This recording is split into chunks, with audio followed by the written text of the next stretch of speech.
This is actually a review episode, and I had them watch a review entitled "Katrina: Come Hell or High Water." It's a 2025 documentary on Netflix by Spike Lee, detailing the aftermath of Hurricane Katrina, starting from the storm and seeing how the subject of the initial documentary in the city of New Orleans has fared in the 20 years since Hurricane Katrina made landfall on August 29th, 2005. I actually sat up one night and watched all 3 episodes like 3 or 4 weeks ago.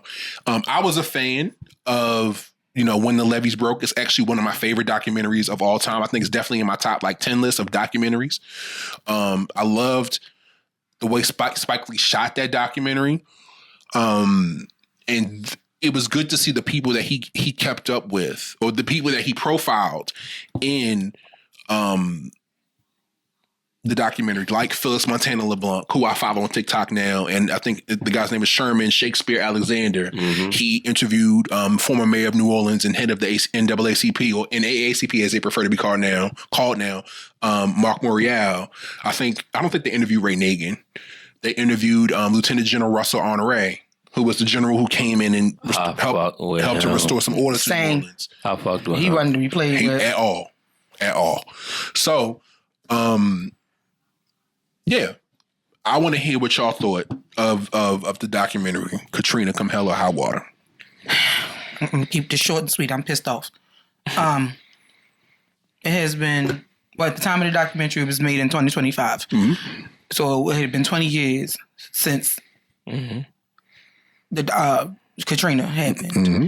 And the fact that they are still, to some extent, suffering from the after effects 20 plus years later says a lot about how they treat black people, mm-hmm. poor people, and etc. What is the name of the housing project that they started that was supposed to help the people? Oh yeah, Make It Right. By Brad Pitt. Brad, kiss my ass. Because they gave them people the bare minimum. Them people moved into them houses trying to start over and stuff, and they still had a bunch of fucking issues in them damn houses. Still had the one lady said that she had moved in 2015 and had put at least $20,000 into correcting stuff in their house. Yeah. If you gonna get them people something, give them something moving ready that they trying to rebuild. They don't really have the money to be doing all of that. And they had their heat went out while they had a newborn baby in the house. I will say that the one person who got my kudos during that whole documentary was that what's that guy, that army guy? Honoré. General Honoré? Yeah, Lieutenant General Honoré? Because he wasn't playing that shit. When he was walking around and said, put them goddamn weapons down. Put them down! Put them down. Put it down. Put them goddamn weapons down. I liked him. Because he was about his business. He wasn't playing this shit. You're not going to come in here and treat these people like criminals, and all they trying to do is fucking survive and figure out where the hell they going to lay their heads, where they going to eat it. They ain't had baths and shit in a week. They walk around here smelling like Badussy, and you pointing guns at these folks. They trying to survive, and you treating them wrong. That was bullshit. And my hat goes off to Wendell Pierce too. Yep. I appreciate it. He went back and he did what he needed to do in his neighborhood. In his neighborhood. He didn't forget where the hell he came from. And I appreciated that about him. I also liked how they included folks who really was there and went through this stuff and showing their lives now, what they went through, how they survived and stuff like that. That one lady tickled the hell out of me because she didn't get the, what was her damn name? Fellas. Her last name was like her name was like Baptiste. Batiste, something like that. That one lady that kept cussing. She was funny. Did she have the go-to for them out? I think not the one with the head wrap. The head wrap, yeah. Not her. The other lady.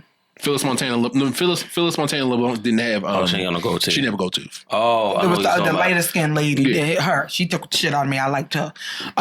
What I will say is none of this surprised me, and based on what they were showing us and how this shit ended up happening, it do look like they blew them levees up. The way it happened, how they was fine. The next day it was just, damaged trees knocked over. People ain't had no electricity and stuff. And then all of a sudden, boom, and they flooded. and his body's floating in the water, and y'all going to, the one lady said, they came and got my white neighbor and left me here. It took them a long time to come back and get me. They went straight to him and got him first. Mm-hmm. They left our families floating in this water. They left, they just listening to them people's story. I mean, I've heard the story of Katrina before. Mm-hmm. But something was different about, because I'd seen saw the other documentary, but something was different about this documentary. I don't know what it was. I texted Brandon yesterday and said, Brandon, fuck you. Like, what the fuck? I said, my heart. Yeah. My heart was broken for those people. And they did not deserve what they went through. That one man who had to bury his mother and his granddaughter. He detailed the story of how what happened. They made it to the roof of the house when the floodwaters was basically up to the roof line of the house. And when they started getting the family, I think they were in like a boat or a canoe or something to get to the roof. His granddaughter fell off the roof into the water. I think when they were at 3 years old. First, when they were getting out of the wind, jumping out of the window onto up a tree to get onto the roof, his mother, who was maybe 60 or 70 at the time, fell out the window into the water. He was like, I can't worry. That's my mother, but I gotta keep these kids on the roof. And as soon as he got his first granddaughter off, the second one fell out off the tree. And it was sad. It was sad. It was sad. Like I said, a lot of them people never did find their family. Some of them people never did find their family members. You know, they had the signs up with the phone numbers and the names of the people they were looking for and stuff. Some of them, luckily, like the one lady, she ended up reuniting with her family in Texas. Yeah. Oh, you know, she said she seen him start walking towards her. And she was like, oh my God, like she really thought he was gone. Like I think it was her brother or her or something like that. But imagine like it's just heartbreaking. But imagine how it was now. Like nowadays, everybody has a cell phone, so you can call people to see where they are. You share apps and locations. People have phones. Somewhere where you can charge your damn phone. Right. But back in 2005. No, but it's funny that you said that, because if we had like the TikToks and the Instagrams, we would know. Like us as the public, we would have known what was really going on. Right. Exactly. One of the things that kind of pissed me off was like it was people that was trying to leave the city after they filled up the Superdome, and then they filled up the convention center. Yep. Then you got people trying to leave the city, and it's police officers, guns drawn, like yo, turn back around, go back to the convention center, and it's like yo, it's like they was trying to put them all in one place, hoping something would happen to them. It was crazy. Let me get the fuck out of here. I got the means to get the fuck out of here. If I got out, niggas would know what's really going on. Yeah, and it's like if you know what I'm saying, and that was the thing, like. I think another thing that pissed me off was the guy, the white guy asked the black guy in the car, like, you know, the dude was like, "It's the bus is coming," and he was like, "Who? Like when? You know when?" And the dude just straight drove off on him when he asked like, "Who's coming?" And it's like rolled off, and it's like. The lady was telling the story of how bodies were in the hallways. She went in the bathroom. It was Liddy in the bathroom dead. They went outside. The man sitting in his wheelchair dead. They just threw a blanket over him. He just laying in the wheelchair dead. The one guy laying on the ground just dead. They just threw a blanket over him. They said the smell out there was crazy. Yeah. It wasn't the smell of like rain. It was rot. It was rotten bodies. It was and that heat. It was the heat. It was oppressive heat in Louisiana at the end of fucking August, dead of summer, where it's 90 degrees. It just reminds you of humid. You have dead bodies and human waste. Well, all them people were dying from COVID, and they was putting the bodies in the back of the big truck, refrigerated trucks, and then they was running out of them. So some of them wasn't in no refrigerated trucks. They was in the back of fucking trailers. Like they didn't matter to nobody. Like it just showed that they didn't fucking care. But General Honore said the realest shit. And when the lady was like, "It's people talking about bodies floating bodies," and he like, "What are you gonna do about that?" He was like, "Yo, what you want me to do? You want me to take these troops and put them on to help move that?" He was like, "Yo, my concern is the people that's living right now. People. I'm trying to get y'all somewhere safe. I'm trying to make sure y'all good and y'all okay. I understand. I know y'all looking for y'all families. I know all of this is going on. He wasn't being insensitive. Right. I didn't get that from him. Him just saying, "Oh well, fuck." But he was saying we gotta make that. He's like, we gotta prioritize these folks that's alive. That's what I'm trying to do because nobody else is prioritizing. Been here for days on end. Yeah, nobody else drinking water and haven't had food, hygiene, and nothing. I need to prioritize. Yo, I'm concerned about y'all. That I understood. I got that, but it's the rest of the motherfuckers who ain't give a fuck about none of them. the Bush stayed on vacation until days later. When he flew over. And looked like, the governor pissed me. That bitch pissed me off. Shorty, like when she talking about they are trained to shoot and kill if they have to, and it's like, bitch, nah. But the white people that got charged, they talk about, they were loitering, they were doing that. So the fuck what? Yeah, on the East Bank. And said that they shot them because they were black. If they seen somebody look like them that was loitering, they wouldn't have done anything. They would have like, they need these things. They need to get these things. We just went through a disaster. But remember, because they were black, they shot at them people. Soledad O'Brien, who I think she retired from. No, she didn't retire. But I think she left CNN years later. She was at CNN at the time. She questioned while it was going on. She said, "Why do you have it, or why is the network or all these networks framing people in these dire situations?" Calling it stealing and looting and vandalizing. Called them refugees. And that man said to them, they not refugees, they the citizens of this damn state. Right. They from New Orleans. They're from Louisiana. They're from the United States. They were left. Those people were left. And a lot of it, I'll be honest, a lot of it was on the federal government, lack of coordination, lack of having a plan in place. You knew it was coming. So Keita you knew it was going to happen. I had to go jump in the shower and shit. And Keita was like, yo, I came back, I was like, what happened? She was like, yo, they all don't like each other. Yeah. Like the government, like George Bush don't like the lieutenant governor don't like the mayor, and it's like it's a breakdown. I was like, yeah, it was a pure breakdown. That one guy who was the lieutenant governor at the time said, Mitch Landry. Yeah, the lieutenant governor told I told my parents they needed to go, and she said the mother came back on the phone and said your daddy said tell the lieutenant governor to kiss his ass. That tickled the hell out of me. I'm sorry. That is something that a lot of people, but a lot of them did that. A lot of people because they survived Hurricane Betsy that hit that area in 1965. They said, I survived Betsy, so I can survive Katrina. And a lot of people who had family members that were begging them to leave, refused to leave, or because the storm hit at the end of the month, people had gotten paid. They were like, we evacuated for a storm that was supposed to hit months ago, and either dried up or it downgraded quickly, or it passed them, so they didn't have the money to leave. Yeah. And where were they going to go? Yeah. So say, I mean, I believe that it could be like it could be it could have been done like it could have been done better. But I don't necessarily know what better is, and like in this present moment. Yeah. But the first thing I was thinking about is it's like, yo, you got a lot, y'all got public transportation. You already know if you're doing a mass evacuation, everybody's going to be in that car. Like, everybody's going to be in their cars. But, you also got to think about the people who don't have a car, like, who don't have cars. Like, I'm old lady, I'm an old girl whose son got killed. And it's like, she was like, she ain't had no car. She never learned how to drive. Yeah. Like, when she moved out of state, she was like, she didn't have no way to get around to do, no way to get around to work or whatever. So she came back home. And then let's not even get started on the coming back home where shit got inflated like a motherfucker.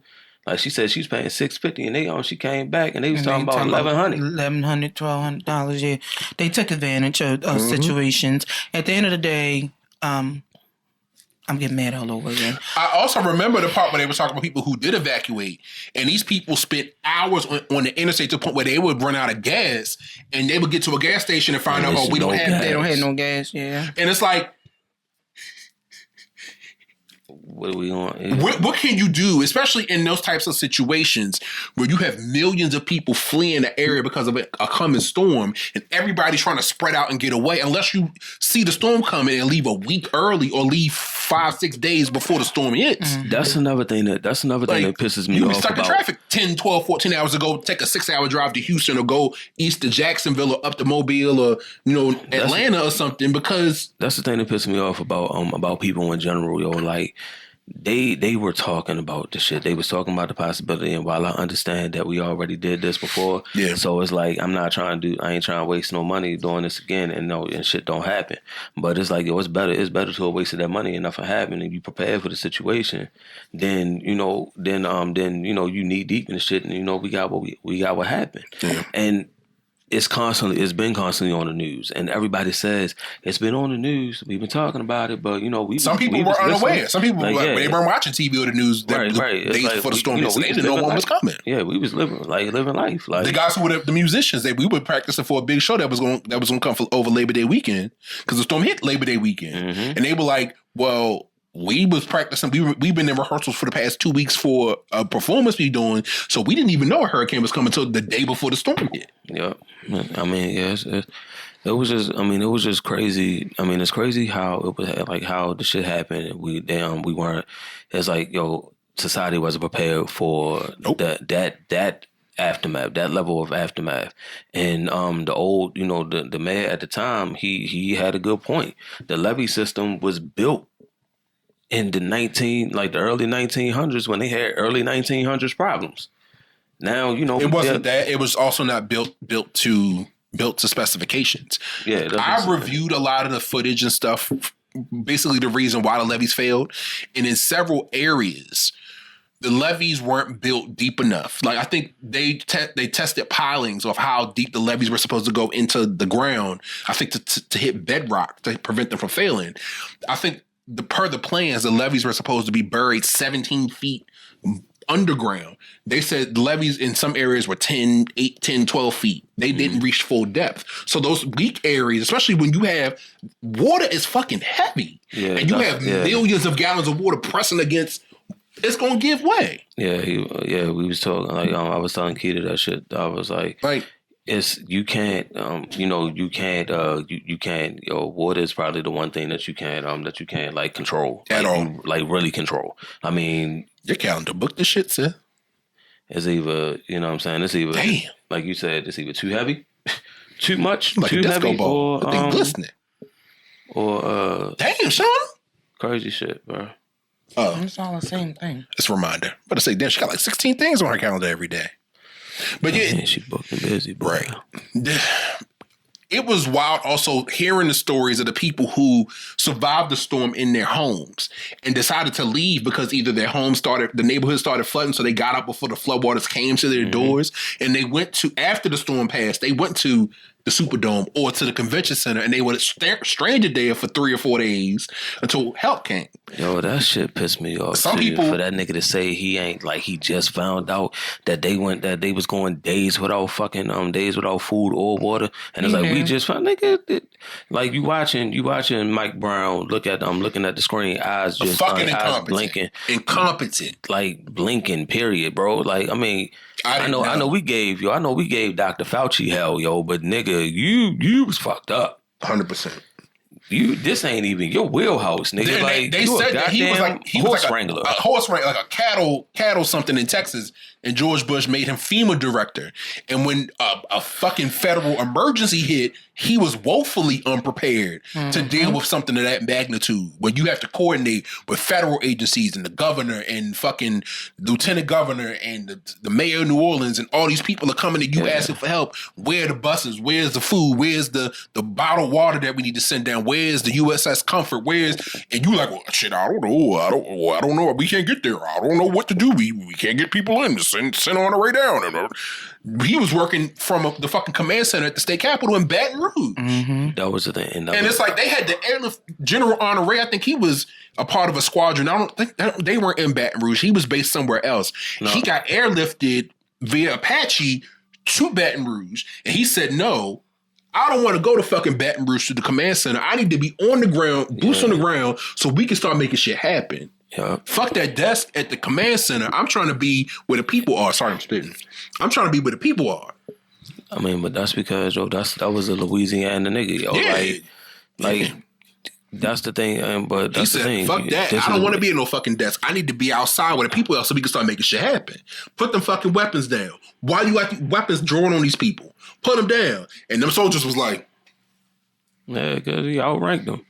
And they already know, you break rank, that's it. That's on you type. Oh, yeah. That's court martial. But I fuck with him, and it's like I was telling Keita, like I don't fault the mayor at the time and the lieutenant governor at the time, because Mitch Landrieu was out. He was in a boat going around. That's what I'm saying. Like that's what I'm saying. Yep. These niggas was actually down there. He said, "Fuck, I don't give a fuck that I'm lieutenant governor." I think Mitch Landrieu was from New Orleans. He's people need help. This is my city. These are my people. Mm-hmm. I'm going to rescue people from their houses. These people need help. Yeah. And I can't sit around here waiting for the president to figure out what the fuck he gonna do. He ain't give a fuck. And then, It didn't affect him. He didn't give a fuck. No, first of all, fuck him, because his bitch ass went to fucking Mobile, Alabama, and they was like, no, the president's just gonna fly over New Orleans because it's not safe. And it's like, bitch. People were stranded on overpasses for days in fucking sweltering, fucking humid Louisiana swamp heat. Yeah. Like little babies out there, like the babies out there, and they heat stroke, and it's I understand we weren't prepared for it at all. I understand. It's no coordination. That's some like they could have been prepared. They chose not to be. But you seen one hurricane. The government could have.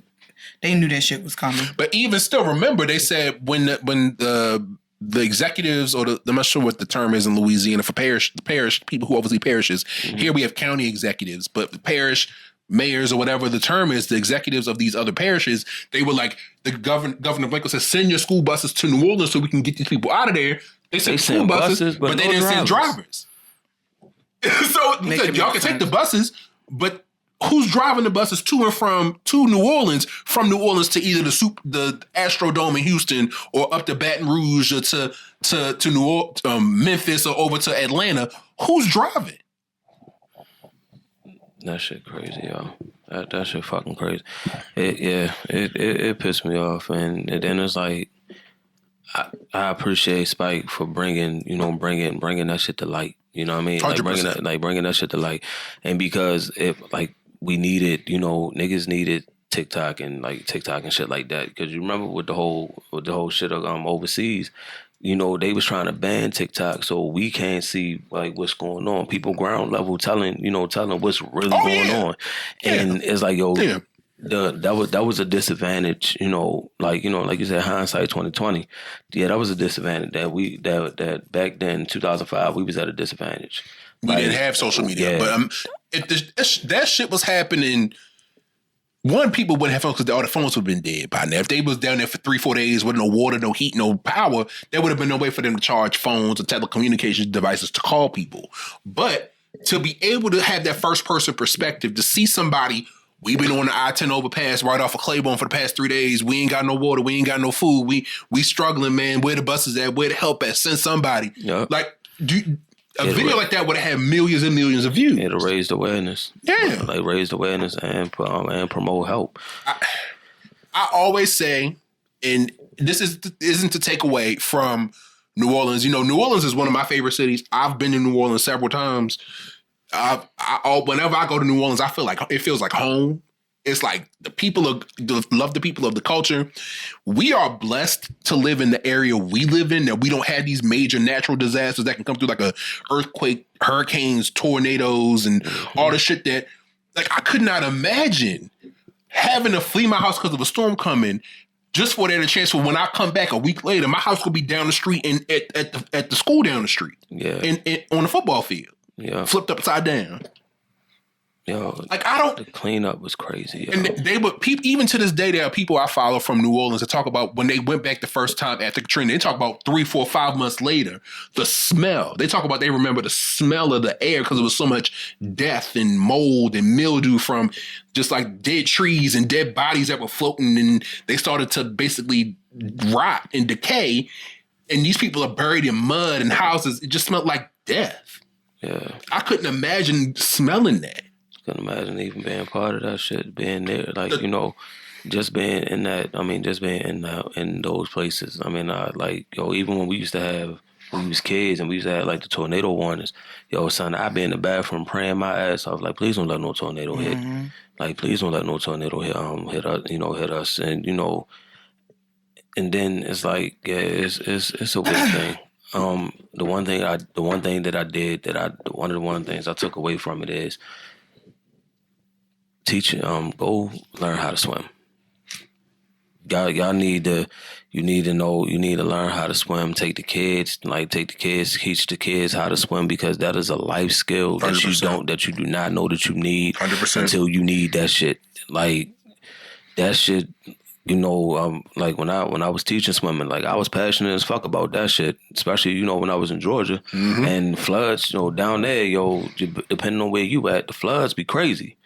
So it's y'all, like, go learn how to swim. Go take swim lessons. Put your kids in swimming, because you never know. That's gonna be the thing to save your life. Mm-hmm. So to wrap this up, Mm-hmm.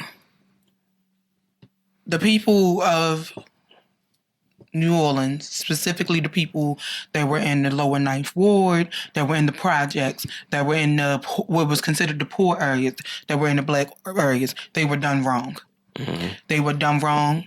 They were disregarded by almost everybody besides, The people that was the there. people who were there and who gave a damn and who had the means to go and help them out. To still be recovering from something like this 20 years later is ridiculous. So I want to send my condolences to those who lost their families back during Hurricane Katrina. I want to say my prayers of strength to those who survived it And who are still living with the after effects and who are still rebuilding. And I want to send a big fuck you to those who watched those people suffer and did nothing. And did nothing. Or it took them forever to decide what to do. Did nothing. It's no excuse. It's no reason. You knew it was going to happen. You knew it was coming. Whatever happened to disaster relief and all of that other stuff, you didn't do right by those folks. And it's fucked up. It's really, really fucked up. Really fucked up. So yeah, I you ain't got to worry about me watching this shit again. That took a toll on me yesterday. I had to find something funny to watch yesterday. Yeah. Because that was a lot. That was a lot. It was. That was a whole lot. And thank you to Spike Lee for coming back. I think he did a separate documentary. I forget the name of it. That's between When the Levees Broke and this one. I think it came out 5 years. Save Ourselves. Yeah, I think it came out in 2010, 2011. It did, yeah. I didn't get a chance to see that one, but this one, I can't watch nothing else. Yeah, I can't. That shit is heartbreaking. But one thing Spike is going to do, Spike going to put that shit on Front Street. He is. He's always going to do that. And like you said, Always. sending love to the people of New Orleans and it's not just New Orleans, but the Gulf Coast that were affected by Hurricane Katrina, because it wasn't just New Orleans, it was parts of Mississippi Texas. and Alabama. And parts of Texas that were affected, and places that were, there. Some people went back. Some people never went back. And built lives other way, elsewhere. Yeah, so I'm not. And they brought it up too in the documentary where they were like, we've been in New Orleans for our whole lives. I'm a teacher. I make the salary working in New Orleans, but we left because of the storm, and now we living in Denver, and I got a job that pays you way more money. I got a salary. I got a nice house. My kids in good schools. Why would I go back home? Yeah, so for some people, it worked out. For others, they didn't have a choice, like those that couldn't get out. Yeah. So, yeah. But yeah, the shout out again to Spike Lee. Thank you for putting this documentary out. It was, like I said, it was good to see, Phyllis Montana LeBlanc, who I follow her on TikTok now, and her sharing her journey. It was fucking wild to see the picture she shared of her house when she went back to her apartment, and to see the bubbles of like the water that had been collecting in the apartment above her and her husband's. Like, it was just mold and stuff just everywhere.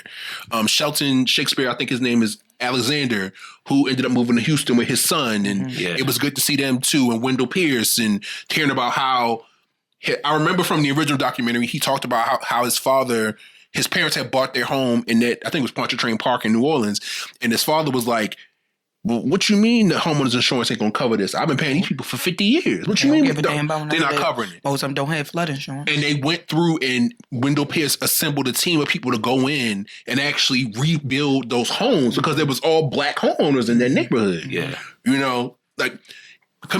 In these times, unfortunately, a lot of these regulations are paved, especially with the airline industry, when it comes to emergency management. A lot of this shit, unfortunately, is paved in blood. But the good thing is community will show up. Build your networks. Make sure you pour into people pour into you. It always shows the power of people when bad shit happens, because sometimes the government is fucking slow to react or know what to do, because it's like, community will step up and say, we got you. We gonna make this shit happen. Let's get the shit done so we can save as many people as possible. Yeah. So, good. Thank you to Spike Lee again for sharing this. It was good to see so many people from the first documentary in this one. And yeah, we gonna have to pick. You might have to pick a Ratchet 2 movie next, because this was. I mean, granted, I picked this documentary, but shout out to y'all. Thank you. Are we doing question of the week or no? This was heavy. I don't know. Okay. Well, we don't have to. Because sis got somewhere to be. She got some beers to possibly blow up on. Even Slug glazing beers like Cassie. Hey, Miss Slug. If you have anything for us, feel free to send it our way at askwandapod@gmail.com. That's ASKWANDAPOD@gmail.com. You can find us all over the internet. We are at WandaPod_ on Instagram, Threads, X, and TikTok. Wine and Audacity, the podcast on Facebook and YouTube. Don't forget that ampersand. And we are WandaPod on Blue Sky, wandapod.bsky.social. Wherever you're seeing this, we have our link tree in the bio, be it down there, up here, over there. Look for the link tree. All of our links are there for our Spotify, our YouTube, Apple Podcasts, wherever you listen to us, wherever you listen to your stuff, that's where we are. So come check us out. Like, comment, and subscribe. And like he says, share this shit. Tried to steal my fucking thunder early. No, we didn't. Yes, you did, you bitch. Nah, nigga, you started it. With that being said, we love y'all for watching. We thank y'all for tuning in. And we will see y'all next week on the first episode of May. On Wine and Audacity, the podcast. Titties. Until then, titties. Yeah, I don't like it when you say it, bro. You stole my thunder, bitch. I said the fuck I want. Bye. Bye, y'all.